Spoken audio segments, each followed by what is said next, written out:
It's 10 o'clock. This is Sky News at 10 from Jerusalem. Our top story. Israel restricts aid to Gaza over what it says is Hamas's failure to return the bodies of hostages. Tonight, Hamas hands over more captives' remains, which are due to arrive in Tel Aviv shortly, but Israel warns it will spare no effort to return them all. And more pressure on Hamas tonight as President Trump threatens violence if its members refuse to lay down their weapons. If they don't disarm, we will disarm them. And it'll happen quickly and perhaps violently. But they will disarm. We ask, is the Gaza peace deal unravelling? Also ahead on Sky News at 10 tonight, pressure on the Chancellor as the IMF warns that the UK will have the highest inflation in the G7 this year and next. A court hears that a Sudanese asylum seeker laughed after murdering a hotel worker in Warsaw. Plus, I'm gonna come to England. I'm gonna mother. An asylum seeker who threatened to kill Nigel Farage is jailed for 5 years. And we'll take a first look at tomorrow's front pages. That's coming up in our press preview from 10:30 right through to midnight.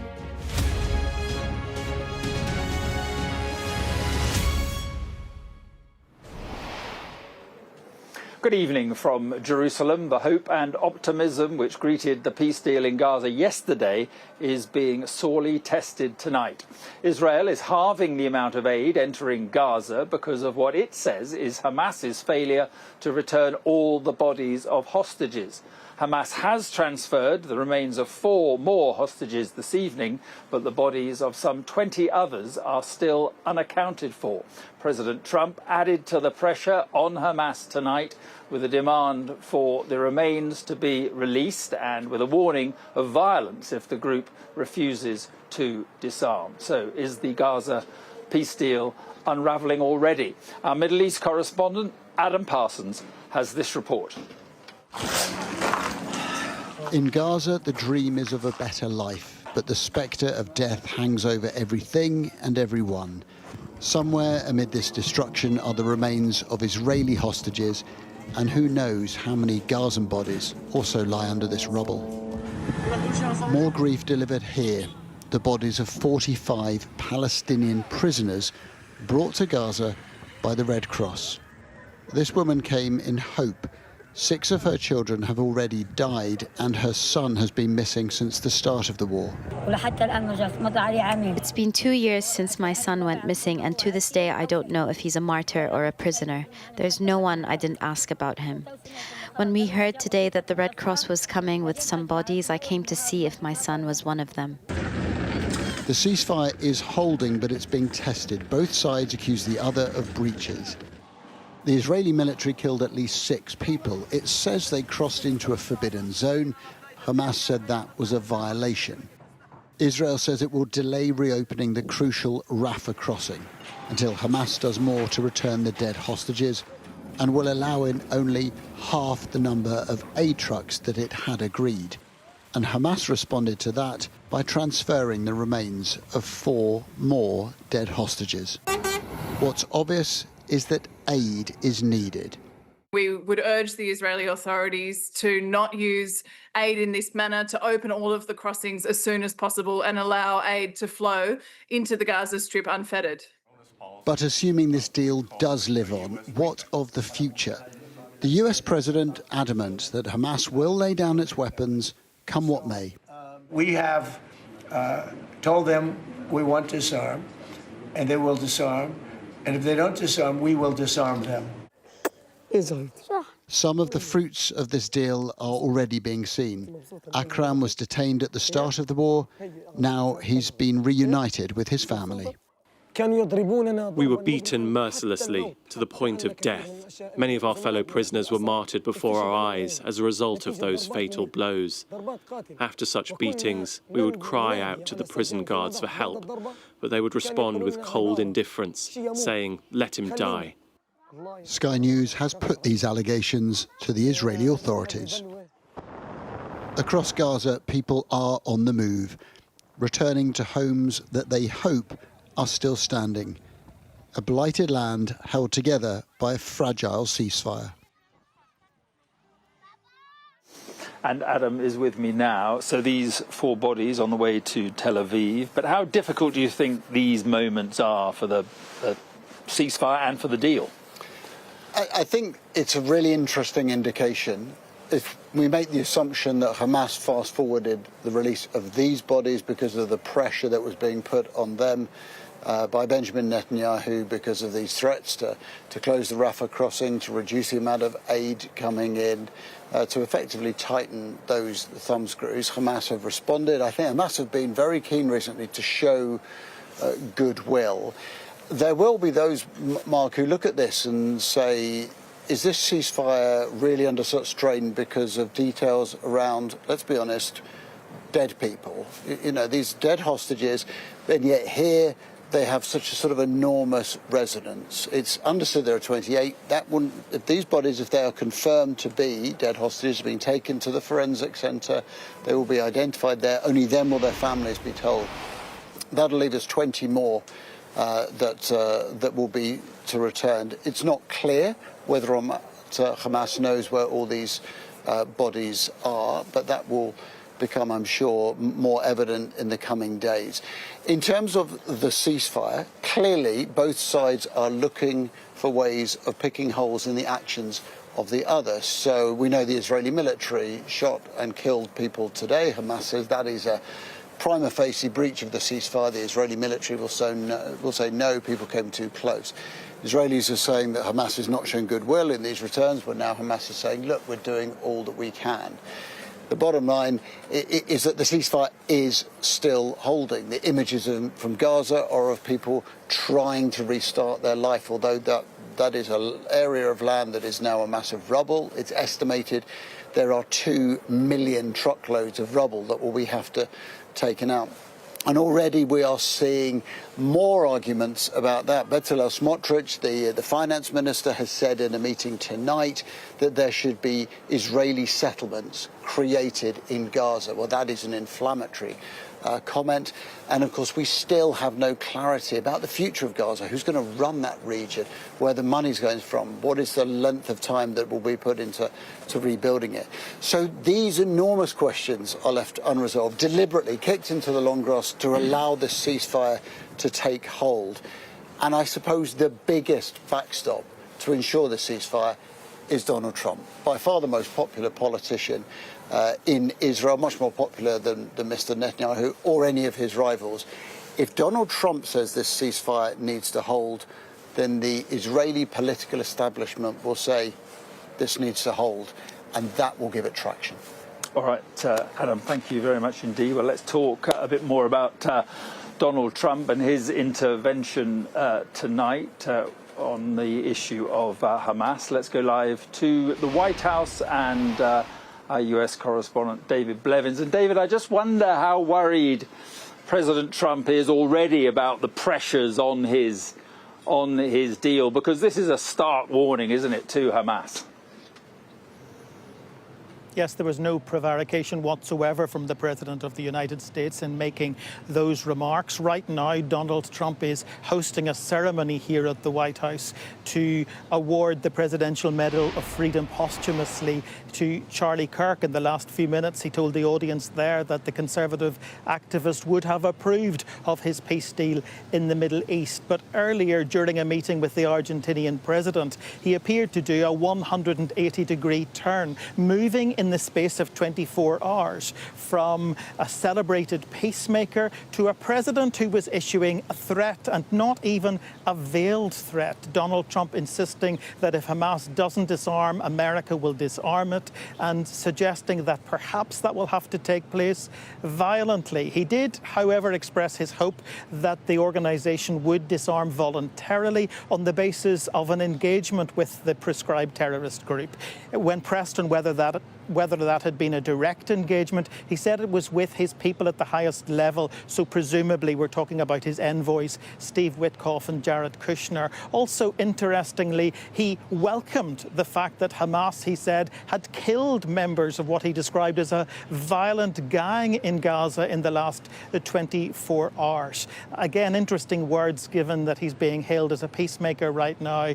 And I suppose it's not unusual for dissident and renegade groups to emerge when there's a peace process. People who establish themselves in opposition to a compromise which they present as surrender and position themselves to continue the war there. But all of this, I think, shows how fractured the situation in Gaza remains and how challenging it is going to be for the United States and its allies in that region to find a way forward. Those challenges including the return of hostage remains, including who's going to govern Gaza in the future. And right now, at the forefront of the president's mind, it would seem that it's the issue of disarmament and whether or not Hamas is finally going to lay down its arms. OK, David, thank you very much indeed. Well, here in Israel, jubilation at the release of living hostages is now giving way to this anger about the return of hostages' remains. Tonight, the families of those hostages who survived called on Israeli forces to remain in Gaza until every single captive is back in Israel. International correspondent Alex Rossi has this report. It has been an unbelievable time of celebration and relief for the families of the living hostages. Omri Moran back in the arms of his family and playing with his young children. At the hospital where he's being assessed, his wife spoke for the first time since his release from Gaza. Omri is finally home. Ronnie and Alma ran into their father's arm and he heard them say, Abba. Daddy, again. In that moment, fulfilled the promise I made on October 7 and held something words cannot describe. Although the living hostages have returned, many of the bodies of those taken have not. This was the convoy moving 4 of them to Israel's National Forensic Institute for identification. People lining the road to pay their respects. All have now been identified. Israel is warning that any delays in returning the remains of the hostages will be viewed as a violation of the ceasefire agreement. But the International Red Cross says it's a massive challenge as some of the bodies are buried under the rubble and recovering them will take time. Certainly days, maybe even weeks. And there's no guarantee that all of them can be found. For the families of the dead, the not knowing is unbearable. Udi Goran's cousin is still somewhere in Gaza. The campaigning, he says, will continue until all of the hostages are repatriated. We're still here. Tal's not back home. Our family is still at the same spot we were yesterday and 2 days ago and for the past 2 years. Unless he's back home, first of all, there's always this sliver of doubt. What happens? Where is he? Maybe someone was wrong. And only when he's brought back, then we can mourn him. Israel is still celebrating the return and the reunions of the living hostages. But while the remains of others are still not home, there can be no closure. Alex Rossi, Sky News, Tel Aviv. Well, in the UK, the Prime Minister has tonight also called on Hamas to return the remaining deceased hostages and, in his words, honour the terms of the ceasefire. Our political correspondent, Tamara Cohen, joins us live now from Westminster. Good evening, Tamara. So what has the Prime Minister been saying?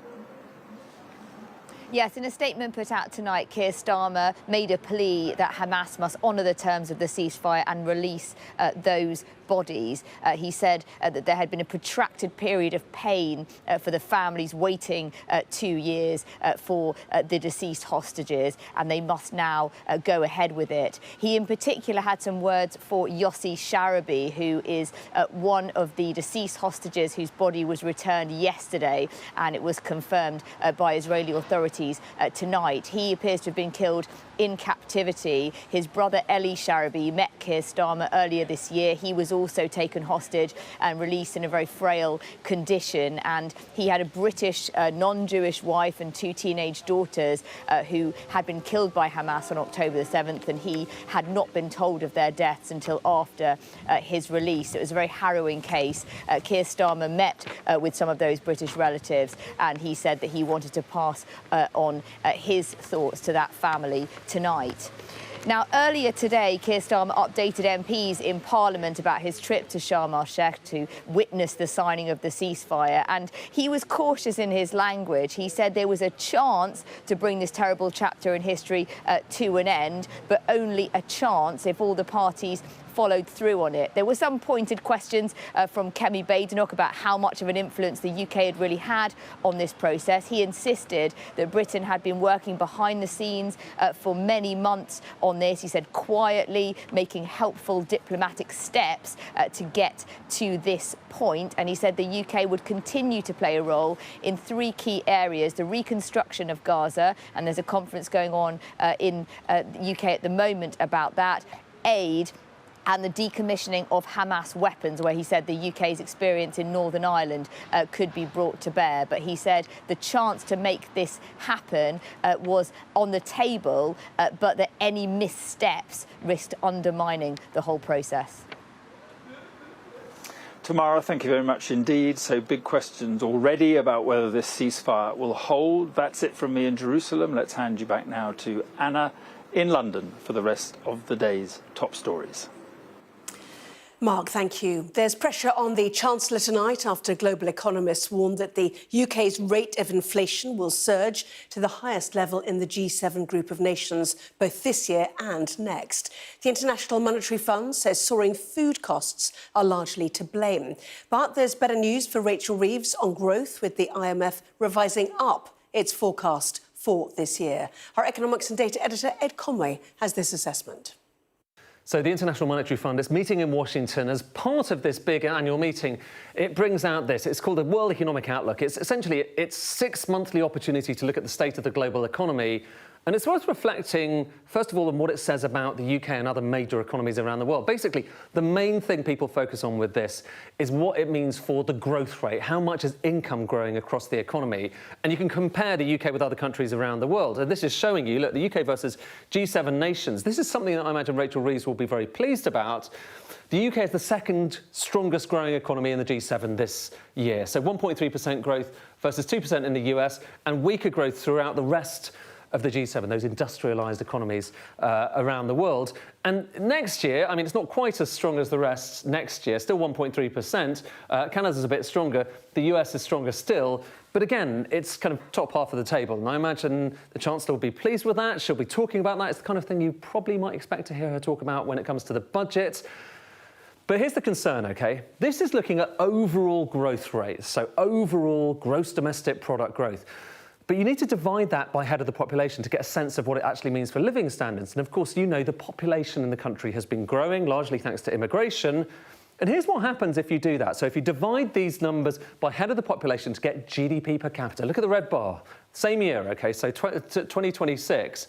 And actually, GDP per capita, because of the higher population, is the weakest in the G7 in 2026. And actually, that's the number that most people will really focus on to give you a sense of just how much better off or worse off you're feeling. So that's GDP. How about inflation, OK? Because there's a lot of focus on what's going on with prices. You remember that big peak we had not long ago, the cost of living crisis. This is showing you inflation in the US, the euro area and China. And it's worth just looking at the UK and comparing the UK to other countries. Because look, here we are in red, and the UK had a higher peak, so this is prices going up, higher than most other countries around the world. But even more importantly, where we are right now, look, the UK is higher than the US, it's higher than the euro area, it's higher than China. And what's perhaps concerning is that the IMF says that's going to continue in the next few years. So this is, again, their forecast for inflation for this year. And the UK has the highest inflation rate in the G7, considerably higher than many in the euro area. And next year also. So all the bars are lower, so that's one thing. Inflation is coming down across the board, but still the UK higher than all the others. And it's not just inflation, it's also long-term interest rates. You remember, we've been focusing a lot, haven't we, on what's going on with those bond yields, because it matters. It affects the interest costs we're all having to pay. Well, again, here's the US, here's the euro area, here's Japan, and here is the UK. And these charts, and this is charts produced by the IMF, are the kind of thing that are going to be discussed in Washington, where the Chancellor is going. And I imagine she'll have to explain, part of the reason for why the UK is an outlier when it comes to interest rates and when it comes to inflation and what's going on with growth as well. Ed Conway there. Now, a court has heard that a Sudanese asylum seeker laughed after stabbing a hotel worker with a screwdriver. Prosecutors say Deng Chol Majek stabbed Rhiannon Sky White more than 20 times in the attack in Walsall last October. He denies murder and possessing a screwdriver as an offensive weapon. Well, let's bring in our correspondent, Emma Birchley. What more can you tell us then, Emma? So really chilling detail has emerged of what happened that night in October of last year. Rhiannon Sky White, 27 years old, had been working in an asylum hotel and she left 11 p.m. after her shift. Now, what she didn't realise is that one of the residents that the prosecution say was Deng Chol Majek from Sudan, who claims he's 19, was following her. Now, the court was shown video of him earlier in the evening in reception staring at her. And then CCTV follows the journey as she heads to the station. Now, she can be seen crossing the station car park, and shortly after he catches up with her. We know that she then headed down onto the platform. It was a deserted platform, and it's there that it's alleged she was attacked with a screwdriver 23 times. 23 times she was stabbed, mainly wounding her head. Now, during that attack, she'd been talking on the phone to a friend who heard the screams. The phone went dead. She then phoned the police, and the police contacted the hotel. The train that Rhiannon was due to get on stopped. A guard came out. He tried to help her, so did someone from the hotel. But sadly, 3 days later, she died without regaining consciousness. Now, the prosecution say that Majek then left the station. He had her phone. He threw Rhiannon's phone into the river. He then went to a shop, wandered back to the hotel. He then was seen dancing and laughing. The prosecution said clearly excited about what he had done.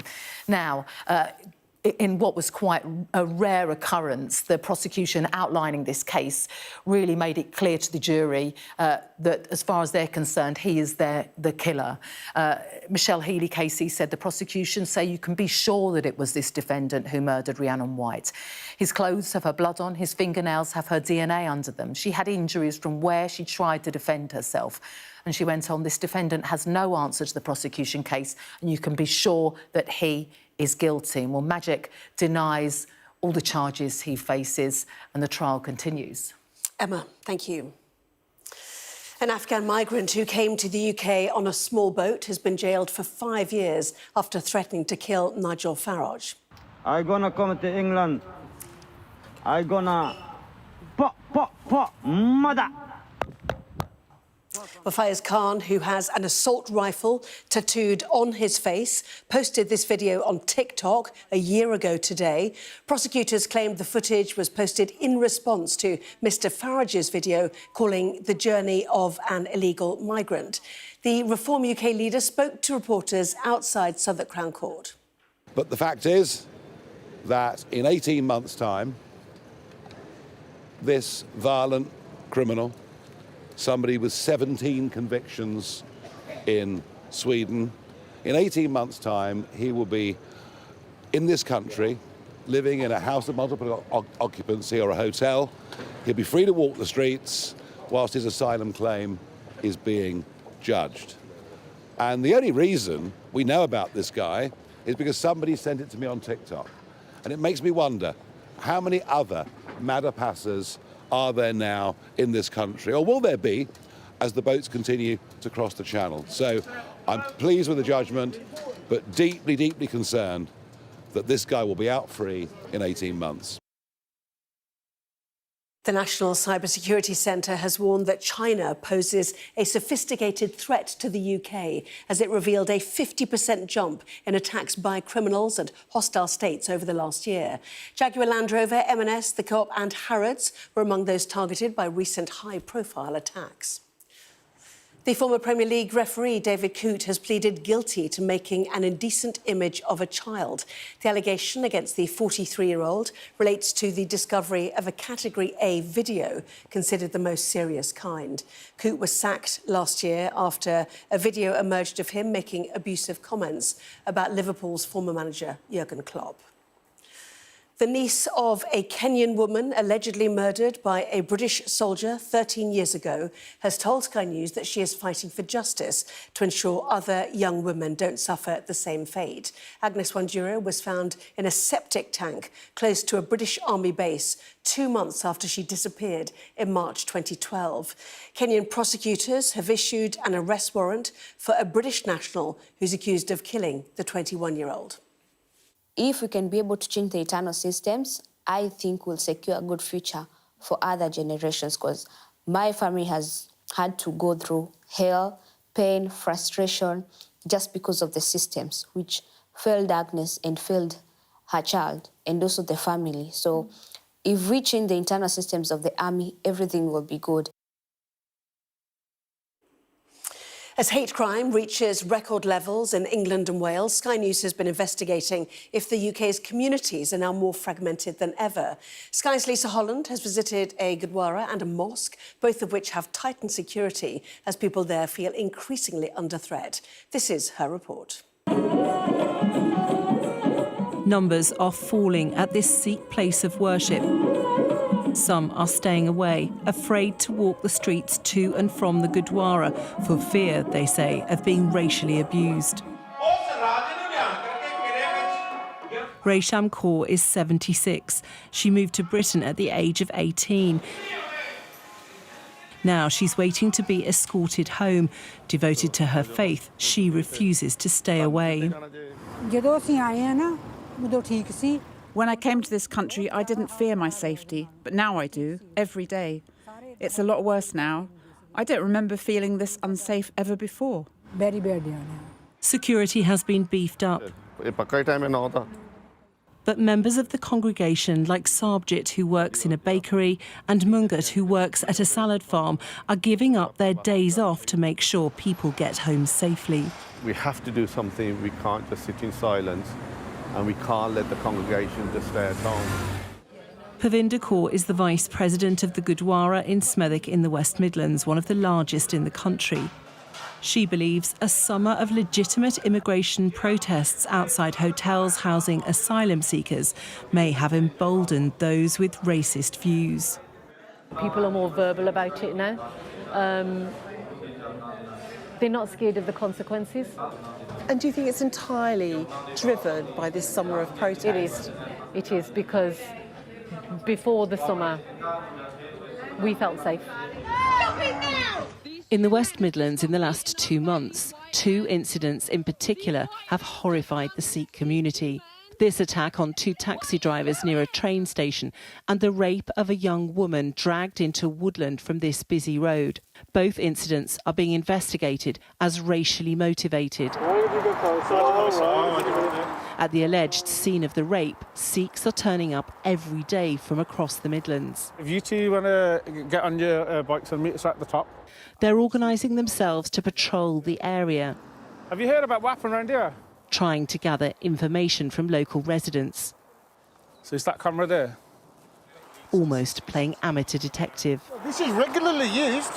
Do you worry that it's sending a message saying you're taking the law into your own hands? We're not a vigilante, if that's what you're asking. We're not vigilantes. We're in full support of the police. These men say they don't want their patrols to be seen as threatening in any way, but they're conscious an England flag being used by some as a provocative attempt to sow division, was put up a few days after the alleged rape. We need to make it crystal clear that we're good people, we're just trying to do the right thing and support our community. That sense of vulnerability is pervasive amongst minority communities. Security measures have also been stepped up at mosques around the country. We have to engage with the wider community and prove that community that we love this country and its people. The Union Jack is our flag. What unites Britain's fragmented society is fear among minority communities, even if the causes are different. There are lots of really great examples of community cohesion around the country. But generally, there is definitely a sense of fragmentation. And, whether it's driven by, political concerns or what's happening internationally. It's been a difficult few months for community relations as Britain continues to wrestle with its identity. Lisa Holland, Sky News. Well, England fans can start planning for next summer's World Cup finals. They have qualified for the tournament after a convincing win over Latvia. Thomas Tuchel's side won 5-0 in Riga. Captain Harry Kane scored twice in the first half to take his international goal tally to 76. Meanwhile, in Dublin, the Republic of Ireland beat Armenia 1-0. Well, that was Sky News at 10. Coming up, we'll take a first look at tomorrow's newspapers in the press preview tonight. We are joined by the broadcaster and commentator Ali Miraj and the journalist and broadcaster Sonia Soda. Lovely to see both of you. And among the stories we will be discussing, this on the front page of The Telegraph, its headline, quoting the Home Secretary, who warns the UK has lost control of its borders. That and plenty more, of course, after this.